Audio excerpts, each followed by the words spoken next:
Hablaremos hoy de la condesa de Castiglione. Al finalizar la guerra de Crimea, en 1855, Italia era un verdadero rompecabezas, formado, por ejemplo, por el reino del Piamonte, por un lado, la Lombardía y Venecia, que estaban ocupadas por los austríacos. Ahí estaban los ducados de Módena, de Parma, de Toscana. Estaban también, desde luego, los estados de la Iglesia y el reino de las dos Sicilias. El rey del Piamonte era Víctor Manuel. Y tenía el proyecto, él como muchos otros, de realizar la unidad de Italia. Aquel sueño de los italiani uniti. Pero, desde luego, para unificar a tantos estados y expulsar a los austríacos, se necesitaba la ayuda de un soberano poderoso de Europa y que fuera en algún punto favorable a Italia. Y se les ocurrió pensar en Napoleón III, el emperador de Francia. Hablaremos ahora, haremos un paréntesis, esto ha sido un cuadro de situación, pero hablaremos de Virginia Oldovini, que era una muchacha del Piamonte a quien muchos consideraban la mujer más hermosa del mundo. Parece que un día estaba el conde Walewski, que era hijo de Napoleón, pero no de Napoleón III, sino de Napoleón el Grande, del primer Napoleón Bonaparte. Este también lo era. Era hijo, supongo, de Napoleón y de María Walewska, que fue amante de Napoleón, una polaca muy patriota. Bueno, el conde Walewski estaba en Londres y vio que el conde de Castiglione miraba con mucho interés a todas las mujeres. Le preguntó por qué era ese interés que iba más allá de lo mundano, casi el hombre se tomaba el trabajo de examinar a cada mujer que se le cruzaba. Entonces el conde explicó que estaba buscando esposa y que quería que su esposa fuera muy bella. Entonces Walewski le dijo, vaya a Florencia en ese caso y haga que le presenten a la señorita Oldovini.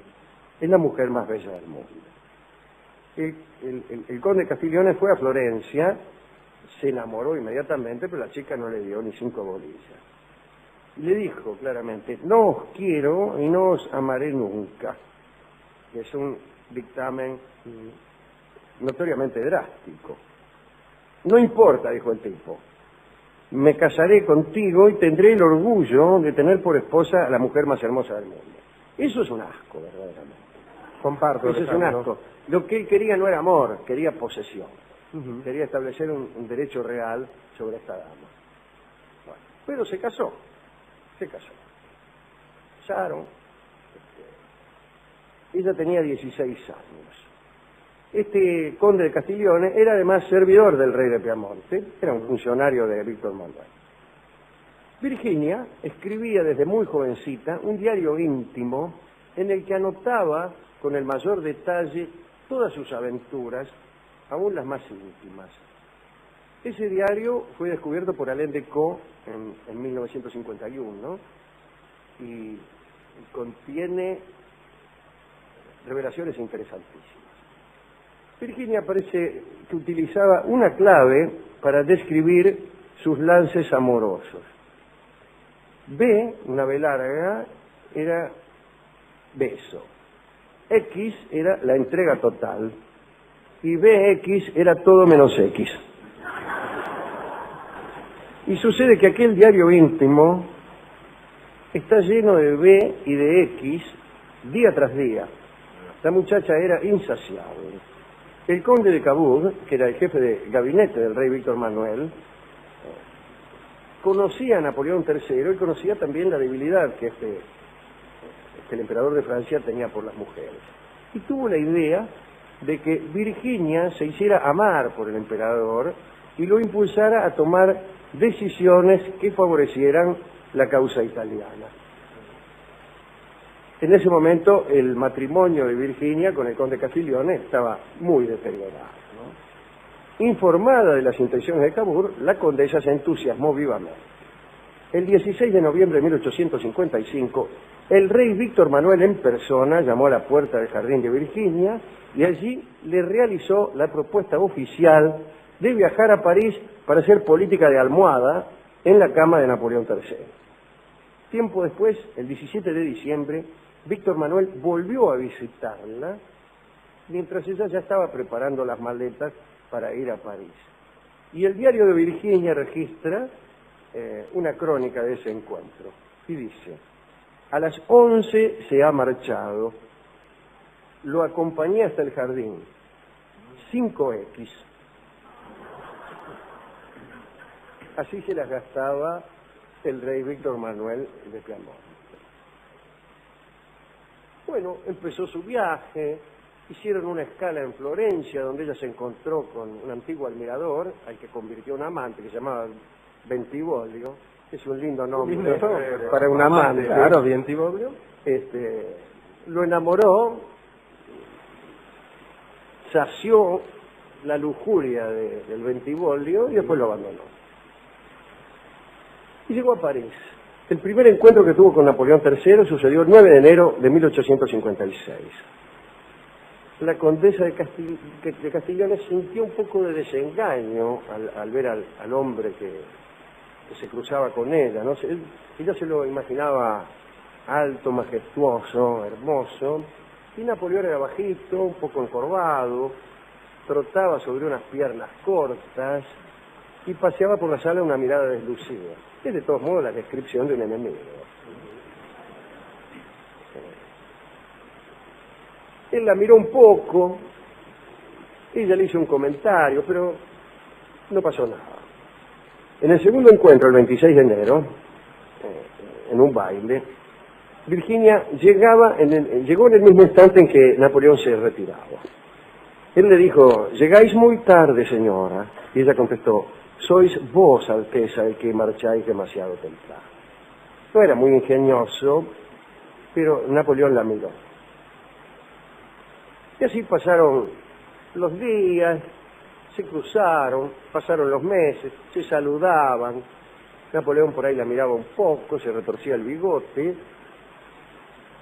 Pero ya habían pasado 4 meses desde el primer encuentro y el deseo imperial no se había manifestado de ningún modo. Y conociendo la reputación galante de Napoleón III, Virginia se sentía vejada.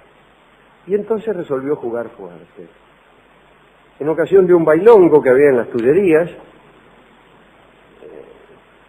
era de disfraces el baile, ¿no? Entonces aprovechó para ir medio desnuda, disfrazada de diosa antigua, por no decir otra cosa. Y se armó un verdadero tumulto, ¿no? Todos se empujaban para mirarla, etcétera, y el emperador, al verla, tomó inmediatamente una determinación. Bueno, esta determinación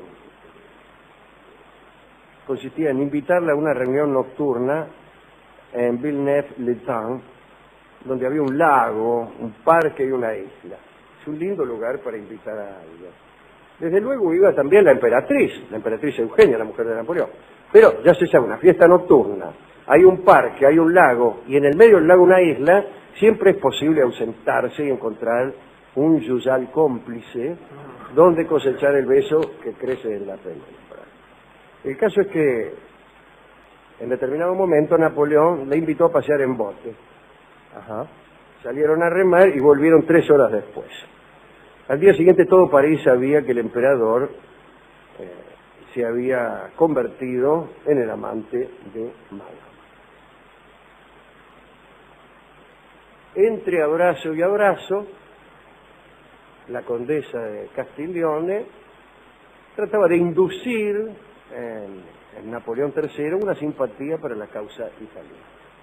Incluso, según dicen los cronistas, que son todos un poco maledicentes, eso resentía un poco su eficacia erótica, porque a veces estaban más pendientes del desempeño político de Napoleón que del desempeño amoroso.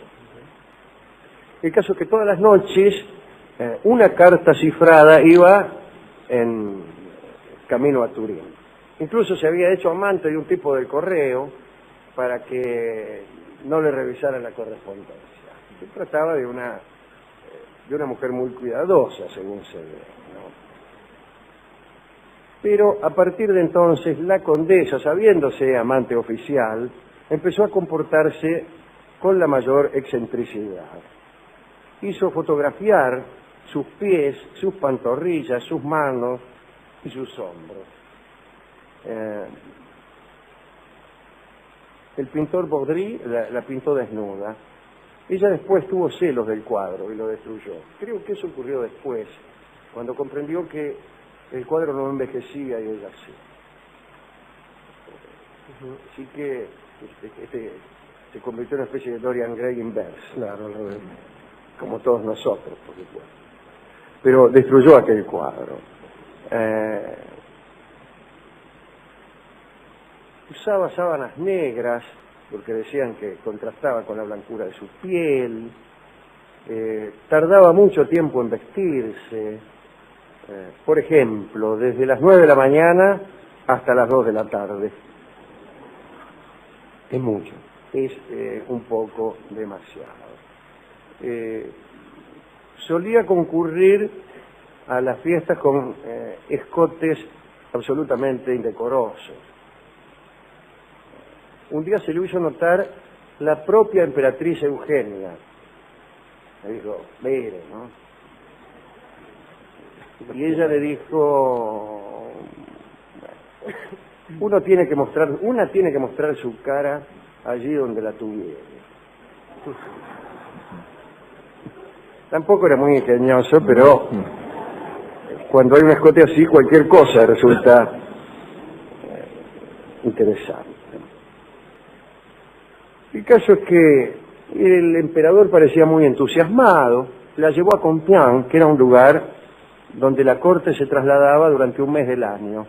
Y allí el emperador tenía él le llamaba series, dividía ese mes del año en 4 semanas, y cada semana llevaba una serie distinta, la serie diplomática, la serie artística, etcétera. Y a ella la llevó, creo que todo el mes. Fueron muy felices ahí en Compiègne, tan felices que ella se guardó un camisón de recuerdo, porque le pareció que aquella noche había sido, una de las noches de Compiègne, había sido especialmente señalada y se quedó con el camisón.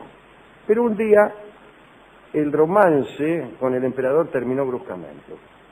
Napoleón III era inflexible con las indiscretas y rompió con ella. Le dijo, no quiero verte.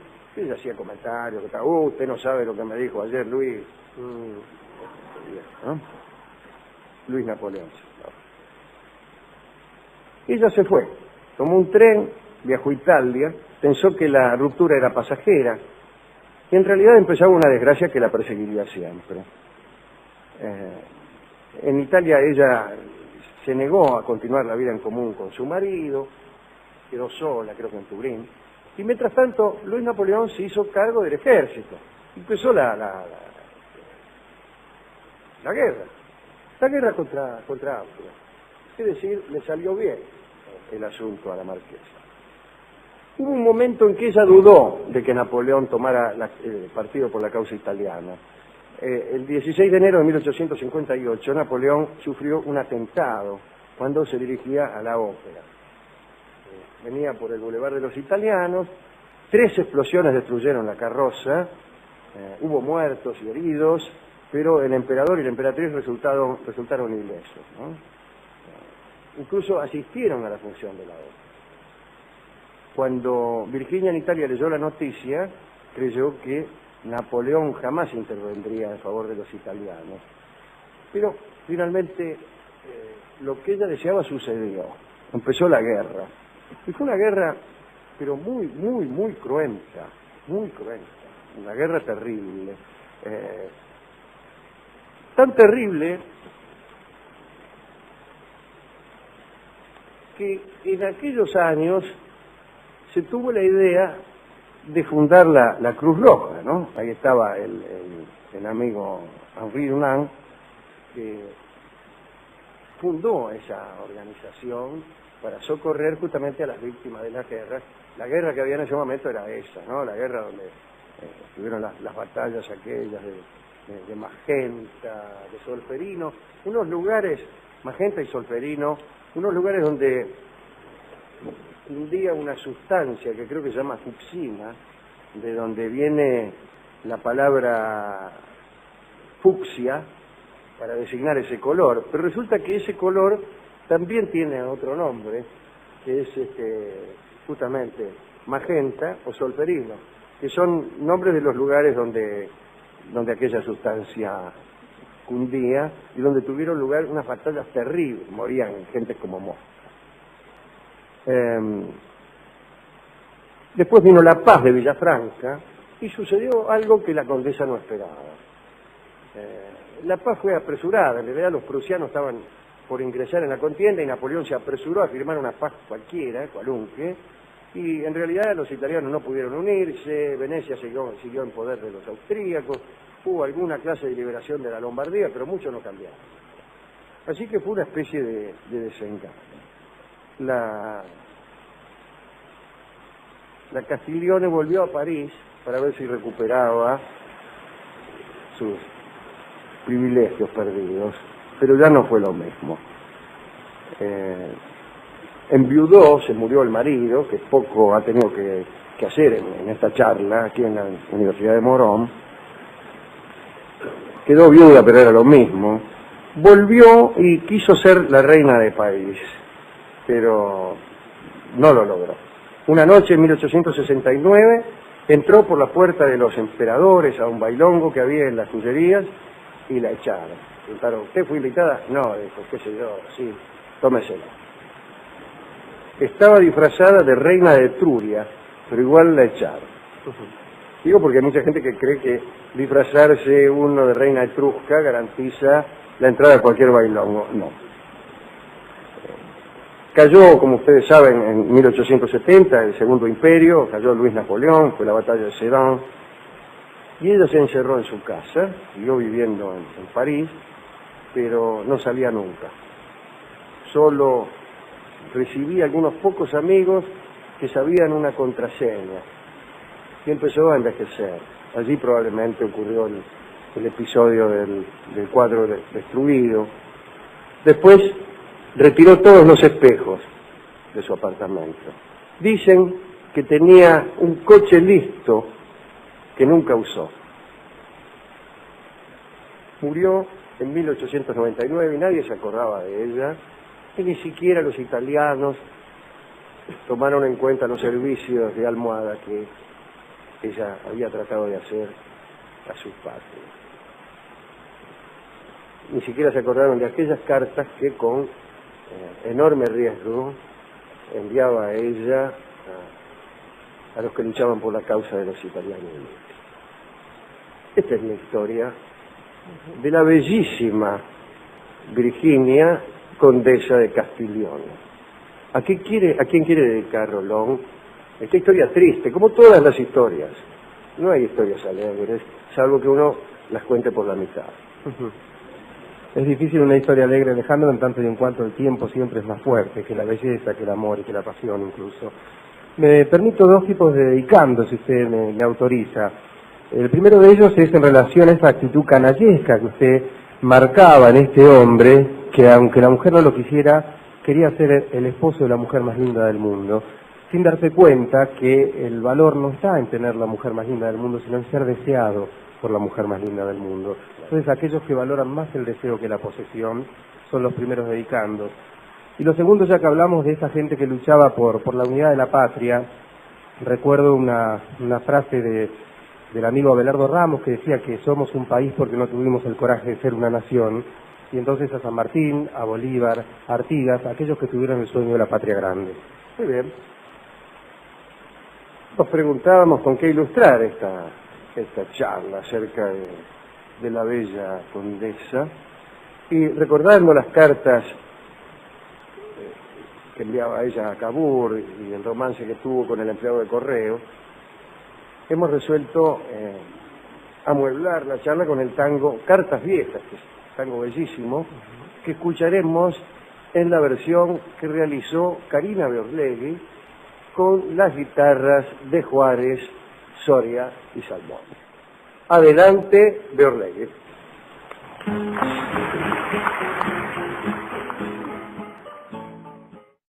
Hablaremos hoy de la condesa de Castiglione. Al finalizar la guerra de Crimea, en 1855, Italia era un verdadero rompecabezas, formado, por ejemplo, por el reino del Piamonte, por un lado, la Lombardía y Venecia, que estaban ocupadas por los austríacos. Ahí estaban los ducados de Módena, de Parma, de Toscana. Estaban también, desde luego, los estados de la Iglesia y el reino de las dos Sicilias. El rey del Piamonte era Víctor Manuel y tenía el proyecto, él como muchos otros, de realizar la unidad de Italia. En ese caso, y haga que le presenten a la señorita Oldoini. Es la mujer más bella del mundo. El conde de Castiglione fue a Florencia, se enamoró inmediatamente, pero la chica no le dio ni 5 bolillas. Le dijo claramente: no os quiero y no os amaré nunca.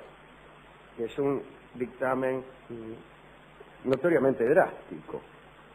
No importa, dijo el tipo, me casaré contigo y tendré el orgullo de tener por esposa a la mujer más hermosa del mundo. Eso es un asco, verdaderamente. Comparto. Eso es un asco. Lo que él quería no era amor, quería posesión. Quería establecer un derecho real sobre esta dama. Bueno, pero se casó. Casaron. Ella tenía 16 años. Este conde de Castiglione era además servidor del rey de Piamonte, era un funcionario de Víctor Manuel. Virginia escribía desde muy jovencita un diario íntimo en el que anotaba con el mayor detalle todas sus aventuras, aún las más íntimas. Ese diario fue descubierto por Alain Decaux en 1951 y contiene revelaciones interesantísimas. Virginia parece que utilizaba una clave para describir sus lances amorosos. B, una B larga, era beso. X era la entrega total, aquel sueño de los italiani uniti. Pero, desde luego, para unificar a tantos estados y expulsar a los austríacos, se necesitaba la ayuda de un soberano poderoso de Europa y que fuera en algún punto favorable a Italia.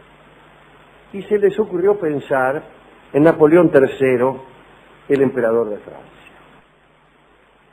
Hablaremos ahora, haremos un paréntesis, esto ha sido un cuadro de situación, pero hablaremos de Virginia Oldoini, que era una muchacha del Piamonte a quien muchos consideraban la mujer más hermosa del mundo.